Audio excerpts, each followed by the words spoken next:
오늘 함께 나눌 말씀은 로마서 13장 1절에서 7절까지 말씀입니다. 로마서 13장 1절에서 7절까지 말씀입니다. 자, 우리 천천히 합독할게요. 각 사람은 위에 있는 권세들에게 복종하라. 권세는 하나님으로부터 나지 않음이 없나니 모든 권세는 다 하나님께서 정하신 바라. 그러므로 권세를 거스르는 자는 하나님의 명을 거스름이니 거스르는 자들은 심판을 자취하리라. 다스리는 자들은 선한 일에 대하여 두려움이 되지 않고 악한 일에 대하여 되나니 내가 권세를 두려워하지 아니하려느냐. 선을 행하라. 그리하면 그에게 칭찬을 받으리라. 그는 하나님의 사역자가 되어 내게 선을 베푸는 자니라. 그러나 내가 악을 행하거든 두려워하라. 그가 공연히 칼을 가지지 아니하였으니 곧 하나님의 사역자가 되어 악을 행하는 자에게 진노하심을 따라 보응하는 자니라. 그러므로 복종하지 아니할 수 없으니 진노 때문에 할 것이 아니라 양심을 따라 할 것이라. 너희가 조세를 바치는 것도 이로 말미암음이라. 그들이 하나님의 일꾼이 되어 바로 이 일에 항상 힘쓰느니라. 모든 자에게 줄 것을 주되 조세를 받을 자에게 조세를 바치고 관세를 바칠 자에게 관세를 바치고 두려워할 자를 두려워하며 존경할 자를 존경하라. 아멘. 자, 오늘 말씀을 통해서 주권자를 향한, 주권자에 대한 신뢰라는 제목으로 함께 은혜를 나누고자 합니다. 자, 로마서의 말씀을 통해서 바울은 하나님 나라의 백성을 새롭게 정의 내리고 있습니다. 그건 유대인이 아닌, 유대인이라는 어떤 민족적인 틀에 갇혀져 있는 하나님의 나라가 아닌 예수 그리스도를 믿는 자가 들어가는 그런 하나님의 나라에 대해서 우리에게 소개를 해주고 있습니다. 그러나 하나님의 나라의 백성들로서 어떤 삶을 살아야 되는가, 이 세대를 본받지 말라는 거죠. 마음을 새롭게 함으로 변화를 받아 이 세대를 본받지 말고 하나님이 기뻐하시고 선하시고 온전하신 뜻이 무엇인지 분별하여서 그 뜻에 순종하는 삶을 살라라는 그런 삶의 가치관을 우리에게 권면해 주고 있습니다. 그런 가치관에 기준해서 교회 공동체에서는 어떻게 지내야 되는지, 우리의 살아의 지경이 형제를 넘어 손님을 넘어 또한 이방인을 넘어 원수까지도 사랑하라는 그러한 권면의 말씀으로 이어졌었습니다.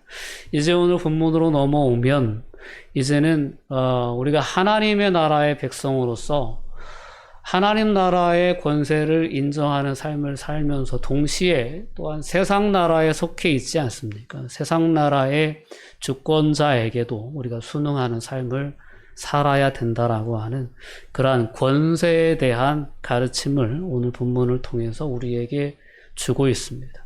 이 본문 말씀을 함께 나누면서 다시 한번 우리 안에 이 세상 권세에 대한 그러한 판단이 바르게 설 수 있는 은혜가 있었으면 좋겠습니다. 당시의 유대인들은 기본적으로 로마를 불신했고 또한 로마의 통치에서 벗어나려고 하는 움직임이 늘상 있어 왔었습니다. 예수님이 오셨을 때에도, 예수님이 하나님 나라의 사역을 감당하실 때에도 유대인들은 로마로부터의 독립에 대한 기대를 예수님께 걸어왔었죠. 그 예수님 이후에도 이 유대인들의 그런 독립의지는 꺾이지 않아서 결국에는 AD 70년에 예루살렘 성전이 다시 한번 무너지는 그러한 아픔을 겪기도 했었습니다. 자, 이러한 아픔들을 겪어가면서 교회 공동체는 어느덧 세상의 정부에 대한 결론을 내리게 되었던 거죠. 오늘 본문의 말씀을 통해서 보면 가장 먼저 1절 말씀 가운데에서 우리에게 그런 권면을 줍니다.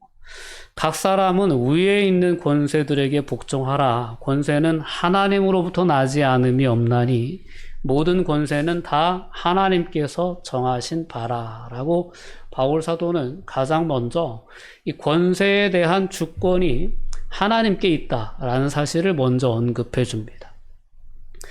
우리가 믿는 하나님은 창조주 하나님이시죠. 그렇지 않습니까? 창조주 하나님이시고 이 땅에 있는 모든 피조물들은 어떻게 보면 하나님의 주권 아래에 있다는 사실을 분명히 기억해야 합니다. 이런 어떤 고백에 근거해서 볼 때 세상의 권세들도 솔직히 하나님의 허락하심 가운데 있다라는 것이 성경의 가르침이기도 하고 바울 사도의 깨달음이기도 했습니다. 그리고 오늘 우리가 기억해야 할 그러한 믿음의 고백도 바로 그에 다르지 않습니다. 세상의 권세는 하나님의 허락하심 가운데 있다라는 사실을 분명히 기억해야 합니다. 하나님의 절대 주권 사상, 이것을 오늘 본문 1절 말씀은 우리에게 먼저 깨닫게 해줍니다.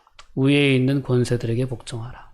권세는 하나님으로부터 나오지 않은 권세가 있을 수 없다라는 거죠. 자, 이러한 말씀들은 우리가 이제 예수님의 말씀 가운데서도 예수님은 마태복음 10장 29절에서 그런 말씀을 하셔요. 우리가 두려워하지 않는 삶을 살아야 하는 이유에 대해서 설명하시면서 저 공중에 나는 참새들도 그 참새 2마리에 한 아사리온의 거래가 되는데 하나님이 허락하시지 않으면 그 하나도 땅에 떨어지지 않는다. 너희는 머리카락까지 다 세신 바 되었다. 그러니 너희는 두려워하지 말아라. 너희는 저 많은 참새들보다 귀한 존재다. 라는 그런 취지의 말씀을 해 주십니다. 이렇게 이 땅에 하나님께서 창조하신 이 세상의 질서는 하나님이 여전히 지켜나가고 계신다는 겁니다. 한편으로 세상은 타락한 세상이에요. 죄악된 세상입니다. 하나님의 주권을 인정하지 않는 세상이에요. 그러나 하나님께서는 여전히 자신이 창조하신 세상을 사랑하시고 그 세상의 질서를 유지해 가시기 위해서 하나님은 때에 따라 이 세상의 역사 가운데 개입하시고 필요한 나라를, 필요한 권세자들을 세워 가셨다는 사실을 우리는 분명히 기억할 수 있어야 되고 그러한 믿음의 고백을 가지고 설 수 있어야 합니다. 그래서 구약 성경을 보면 예레미야서를 통해서 보면 이스라엘 백성들이 즉 남유다에 대한 심판의 메시지를 증거하실 때 하나님은 바벨론 왕 느부갓네살을 자신의 종이다라고 이렇게 지칭하시는 표현을 우리가 볼 수 있습니다. 예레미야 25장 9절 말씀에 보면 내 종 바벨론 왕 느부갓네살을 통해서 하나님은 유다를 심판하시겠다라는 메시지를 전하십니다. 또한 그뿐만 아니라 이사야 44장의 말씀에 보면 이제는 그 유대인들이 바벨론에서 70년의 포로 생활을 마친 후에 이제 본국으로 돌아오는 그러한 은혜를 끼칠 그 통로로 하나님께서는 고레스라고 하는 페르시아의 왕을 들어 사용하십니다. 그때에도 고레스에게 뭐라고 말씀하시냐면 내 목자다라는 그러한 칭호로 고레스를 세우시고 그의 칙령을 통해서 유대인들은 3차에 걸쳐 본국으로 돌아올 수 있는 은혜를 덧입게 하십니다. 구약의 역사를 통해서 우리가 분명히 볼 수 있는 것은 열강의 제국들이 세상을 마음대로 지휘하고 통치하는 것 같아 보여도 그들을 직접적으로 세우시고 그들을 통해서 하나님이 때로는 심판하시고 때로는 구원하시는 그 역사를 성취해 가셨다는 것을 우리는 분명히 깨달을 수 있습니다. 오늘 본문 13장 1절의 바울 사도의 그 권면은 그렇기 때문에 이런 성경적인 즉 창조주 하나님의 주권에 대한 그러한 고백이 그 근간에 있다라는 것을 우린 분명히 기억해야 합니다. 우리는 세상을 살아가면서 우리가 각자 속해 있는 국가란 단체가 있죠. 국가가 있고 그 국가의 정부 조직이 있습니다. 그 정부 조직을 이제 국민들을 다스리는 그러한 법이 있고 방식이 있죠.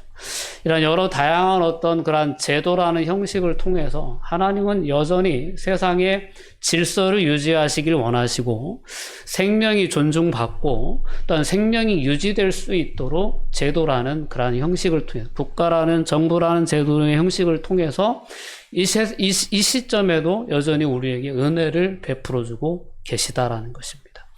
이러한 일반적인 은혜에 대한 고백이 우리 안에 분명히 있어야 될 줄 믿습니다.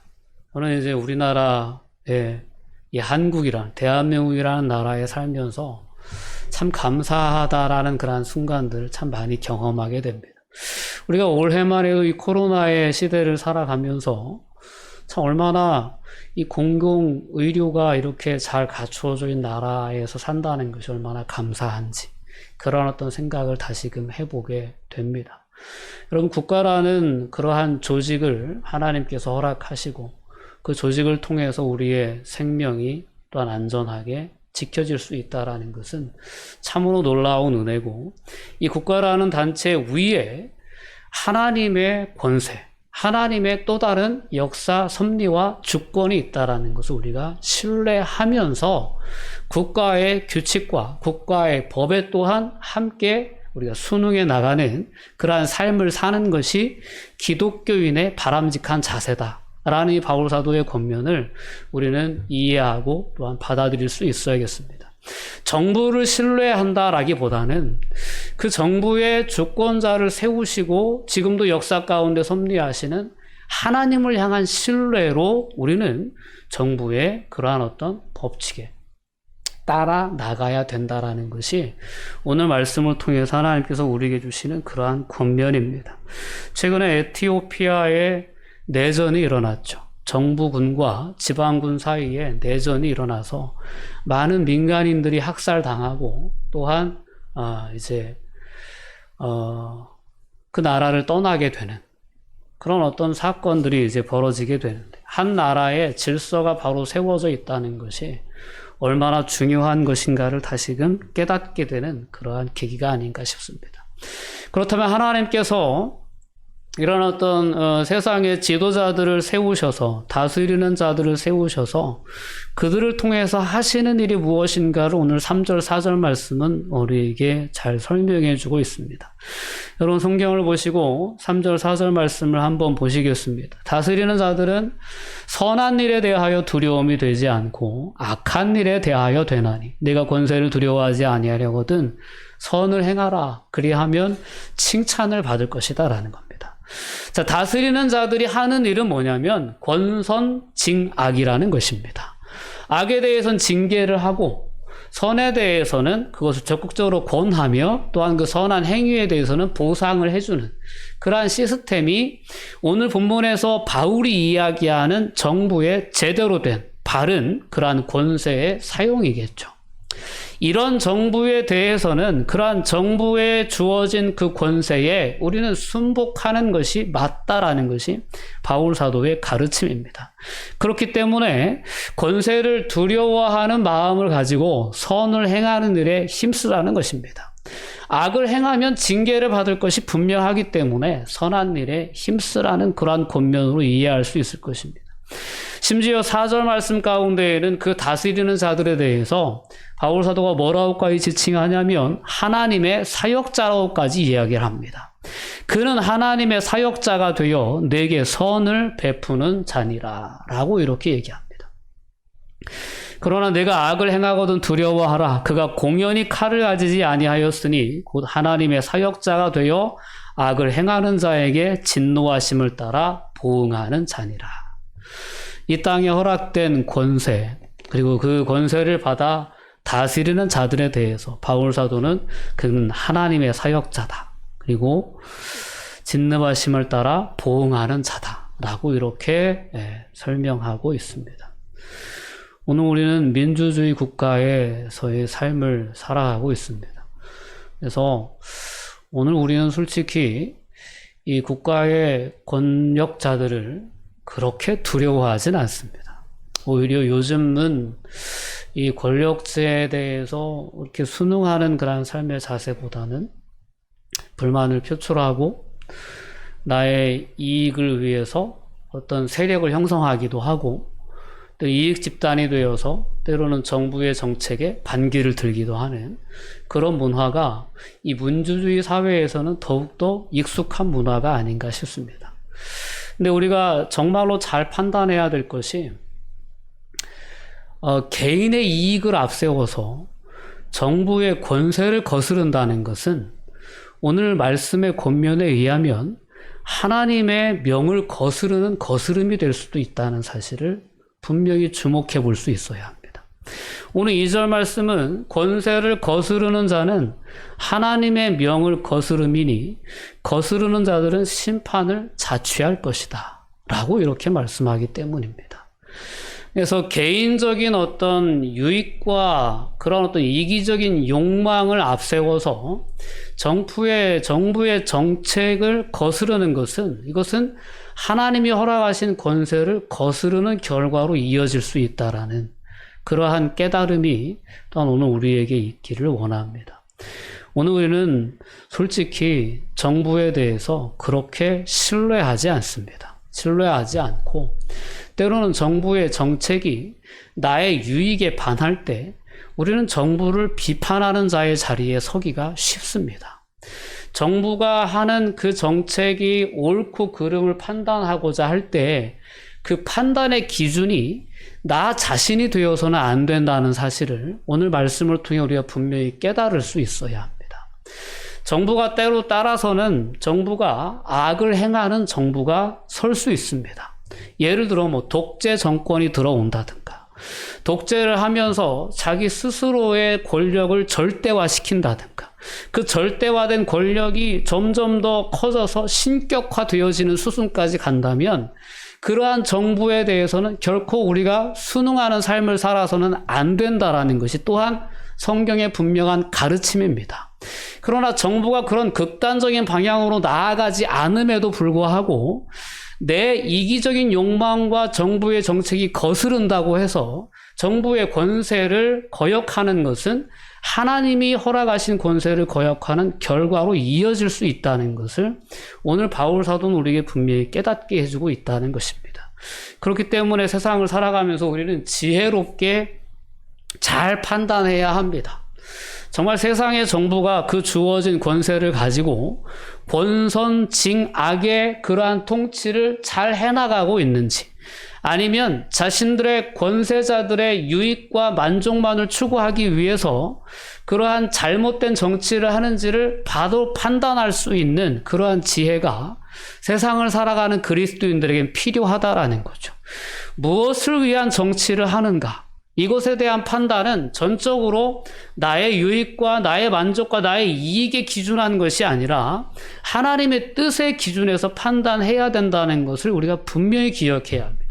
이 부분을 주의하지 않으면 우리는 자칫 세상 권세를 거부하고 세상 권세에 거스르는 과정을 통해서 하나님이 허락하신 권세를 거역하는 죄에 이를 수 있다라는 것이 오늘 본문 말씀을 통해서 우리가 분명하게 돌아볼 수 있어야 되는 부분입니다.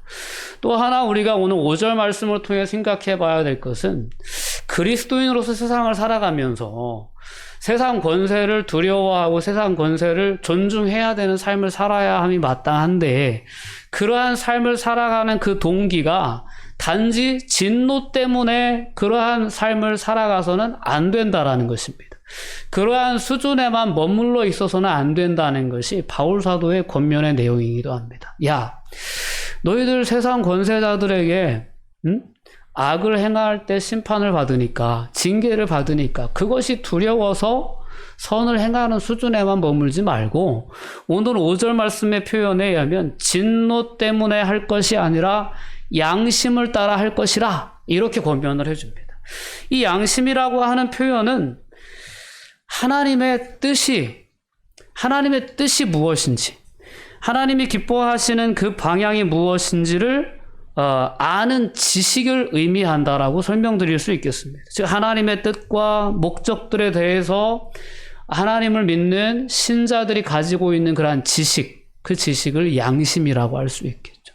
그 양심에 따라 우리는 선을 행하는 삶을 살아야 될 것이다 라는 거죠. 자, 무엇이 선인가에 대해서는 여러 가지 기준과 또한 근거가 있을 수 있습니다. 여러분, 예를 들어서 극단적인 예지만 식인종의 사회에서는 사람을 죽이고 먹는 행위가 악이 아니겠죠. 그렇지 않습니까? 그렇습니다. 우리가 이제 선이라는 기준을 우리가 판단하고자 할 때 선의 기준은 상당히 다양해질 수 있습니다. 알래스카의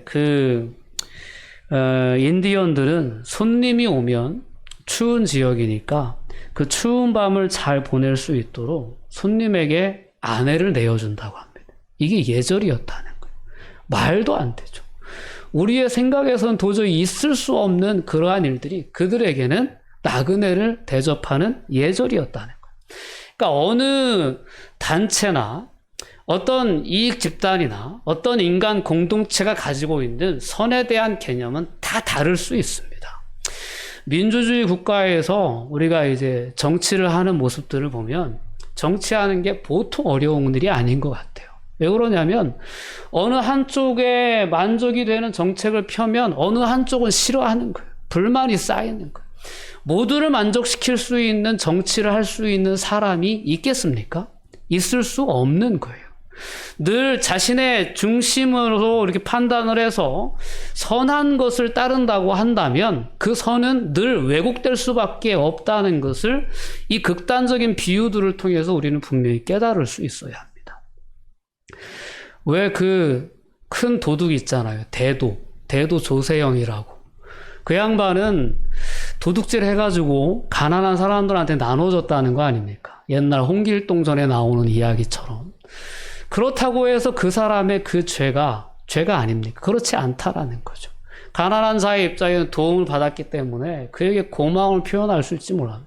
남의 것을 빼앗아다가 가난한 자에게 나눠주는 것은 결코 선이 될 수 없는 것입니다.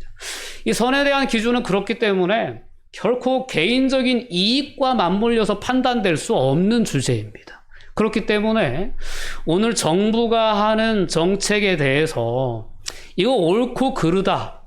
옳기 때문에 난 순응하고 그러기 때문에 난 거스르겠다 라고 하는 판단을 내리려고 할 때에 가장 그 판단의 기준이 되어야 되는 것은 역시 하나님의 뜻에 있다라는 겁니다. 그래서 오늘 바울 사도가 12장 초반부에서 말씀했던 것처럼 너희는 이 세대를 따르지 말고, 그죠? 오직 하나님의 선하시고 기뻐하시고 온전하신 뜻이 무엇인지 분별하도록 하라라고 말씀하셨던 것에서 오늘 본문의 말씀은 벗어나지 않는다라는 것을 여러분들이 분명히 기억해 주셔야 합니다. 그래서 세상의 모든 권세를 하나님이 허락하신다는 것은 우리의 신앙의 고백이에요. 그러나 어떤 사람도 권세자의 자리에 섰을 때 그 마음을 끝까지 한결같이 유지시켜 나갈 수 있는 그러한 사람은 솔직히 없습니다. 그래서 성경에 이스라엘의 역사를 통치했던 왕들도 처음에는 하나님의 뜻대로 잘 통치하다가 나중에는 교만해지고 변질되어져서 악한 일을 서슴지 않는 그러한 통치자로 변질되는 모습을 우리는 많이 보아왔어요. 근데 그런 악한 통치로 변질되어졌을 때 그 권세도 역시 우리가 인정하고 그 권세에도 순응하는 삶을 살아야 되느냐라는 질문 앞에 선다면 아니다라는 것입니다. 오늘 본문은 어떻게 보면 다스림을 받는 자들에게 순응할 것을 권면하는 본문이기도 하지만 이 본문은 다스리는 자의 권위의 한계를 또한 정해주고 있다는 사실을 분명히 볼 수 있어야 합니다. 다스리는 자의 목적은 선을 권면하고 악을 그치게 하는 것입니다. 그래서 세상의 질서를 유지하는 데 있어요. 근데 이런 목적에 이런 목적에 맞춰져 있지 않은 권세는 순응할 필요가 없다라는 그런 권세의 어떤 한계를 분명히 지어주고 있는 본문이기도 하다라는 것을 우리가 깨달을 수 있어야 합니다. 오늘 본문의 말씀이 악용되었던 그러한 시대가 최근 이 19세기에도 있었다는 사실을 우리는 생각해 볼 필요가 있습니다. 독일의 그리스도인들이요. 1930년대 2차 세계대전 때죠. 나치, 아돌프 히틀러 기억하시죠? 그의 민족주의적인 성향에 독일의 기독교인들이 이 본문의 말씀을 근거로 해서 동조했다라는 것 아니겠습니까?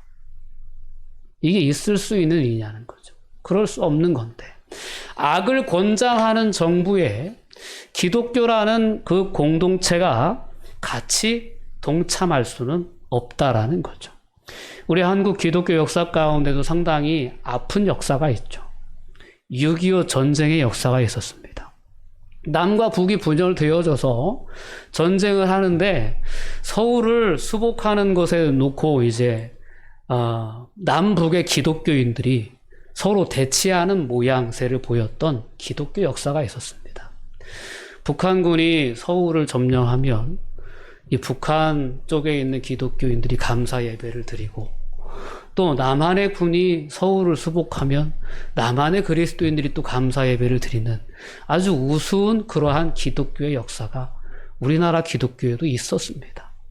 여러분, 이런 역사를 생각해 볼 때 우리는 세상의 권세에 어디까지 우리가 순응하고 어디까지 인정하고 받아들여야 될까에 대해서 그 기준은 전적으로 나의 어떤 이익에 맞춰져 있어서는 안 되고, 그거는 역시 하나님의 뜻에 맞춰져 있어야 된다. 그래서 오늘 13장 1절에 7절의 말씀을 이해하는 데 있어서도 12장 2절의 권면의 말씀이 근거가 돼야 된다. 이 세대를 본받지 말고 마음을 새롭게 함으로 변화를 받아 하나님이 기뻐하시고 선하시고 온전하신 뜻이 무엇인지 분명하게 분별하여서 우리는 순응하는 삶을 살아야 된다는 것을 오늘 말씀을 통해서 우리가 분명히 깨달을 수 있었으면 좋겠습니다. 자, 그렇기 때문에 국가의 권력, 국가의 권세를 오늘날 이 민주주의라는 어떤 그러한 정치 제도 아래에서는 선거라는 통로를 통해서 국민이 정치하는 사람들을 심판할 수 있고 그 자리에서 끌어내릴 수 있는 그러한 제도 하에 우리는 삶을 살아가고 있습니다. 상당히 성경적인 어떤 그러한 가치관에 근접한 정치 제도라고 할 수 있겠죠.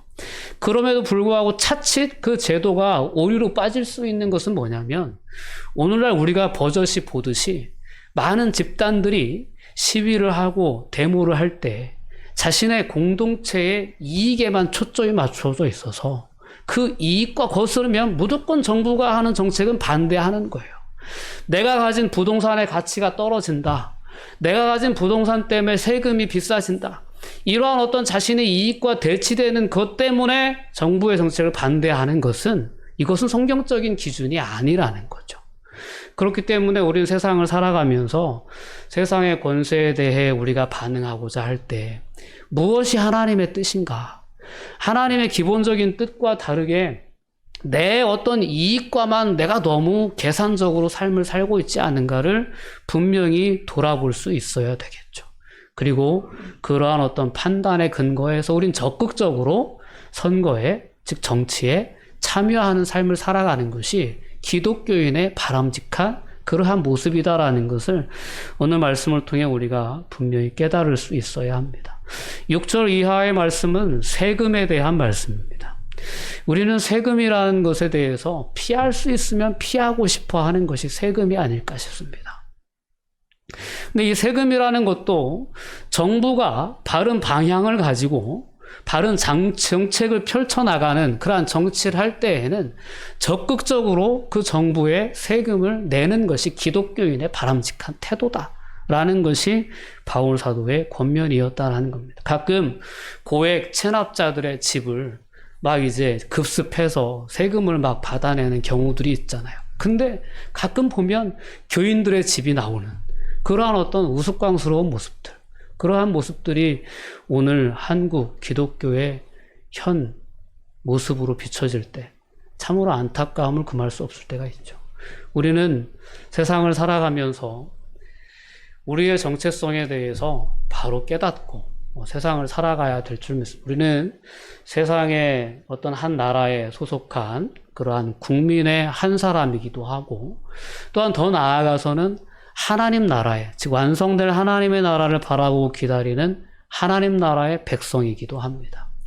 하나님의 나라가 이 땅에 온전히 성취되어지기까지는 우리는 세상 나라의 권세 아래 있다라는 사실을 기억해야 합니다.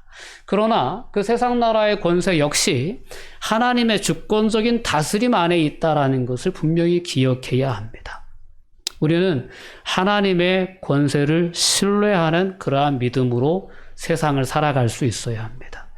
하나님께서 세우셨다라는 그러한 기본적인 전제를 가지고 세상 권력을 대할 수 있어야 합니다. 그러나 그 권세가 변질되어져서 오히려 선을 행하는 사람을 핍박하고 악을 권장하는 그러한 권세가 된다면 우리는 그 권세에 거스를 수 있어야 합니다. 요한계시록의 말씀에 의하면 요한계시록 18장에 이 세상 권세에 대해서 이런 어떤 권면의 말씀이 있습니다.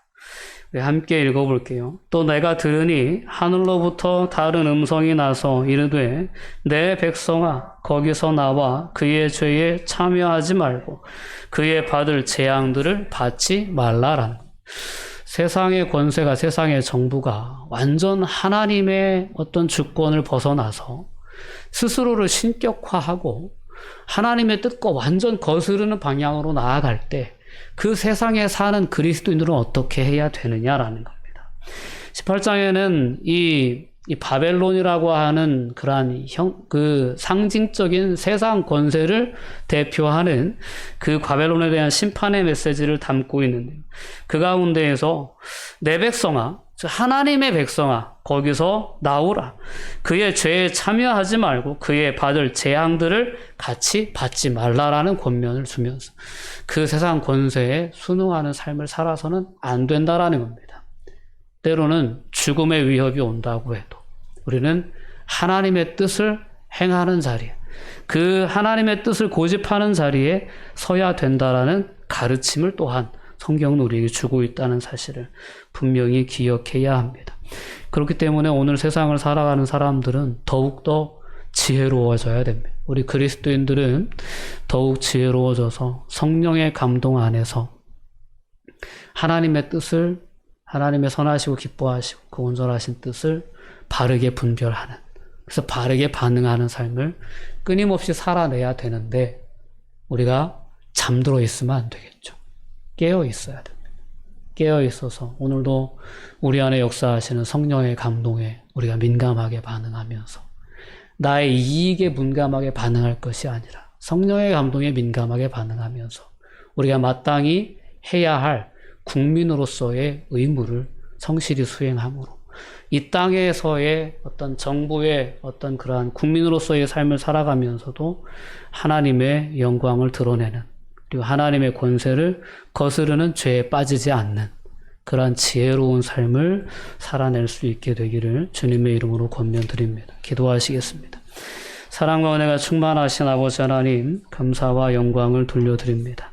하나님 여전히 변함없는 모습으로 이 세상의 역사를 주관하시는 하나님의 권세를 저희들 믿고 신뢰합니다.